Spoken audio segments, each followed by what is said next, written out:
us to get this thing right. For his coming, just as he came on Palm Sunday the first time, his second coming is soon at hand. You know, they were expecting for this king that they were looking for to come in as a conquering king. They were looking for somebody that was going to be exalted, high, you know, a real battler. They were looking for somebody that was going to lead an army, a great army. And you know, that wasn't such a far-fetched thought for them to have. Because up until this time, the battles that were won for them was always through bloodshed. God raised up different ones. And it was always their victory and deliverance came through battles. So it wasn't unusual for them to be thinking that this king that's going to come was going to be clothed in some kind of army battle and be ready to take stands up and ready to fight. It wasn't unusual for them to think that. Instead of them seeing a man coming with an army, instead of them seeing an exalted king ready to do battle, what they saw was a meek, lowly rabbi. What they saw was this individual riding in on the back of a donkey. What they saw was someone who was the Son of God, whose time had finally come to fulfill Old Testament prophecies. It was time for him to come to set the events in order that was going to be put things in order for God's chosen people and for all of us to be united back into right relationship with God.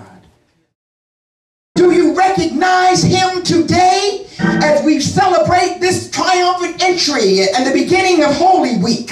Do you recognize him in your life as the Alpha and the Omega? Is he your beginning and your end? Is he the one who will give you of the fountain of water? He says he'll give it to us freely. Give it to all who thirst. Hallelujah. Who have you chosen to serve? Today you need to answer this question because the time is now.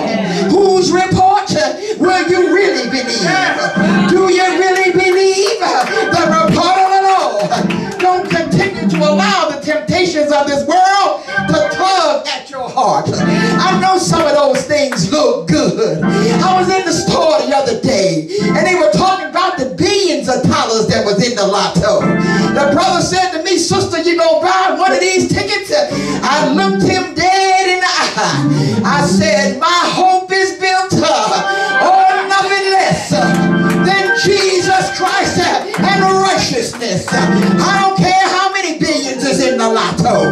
Not one dime of my money shall I pay for a ticket in here." I had a sermon going on in the hairdresser. My husband was wondering what was taking me so long, but I was in there talking about the Lord while they tried to talk me into buying a lottery ticket for the billions. I don't know who out here got a ticket in your pocket, but you need to know if the temptations of the world lures you into buying a ticket, you got to fall down on your knees and ask God for forgiveness because that's not lining up with the word.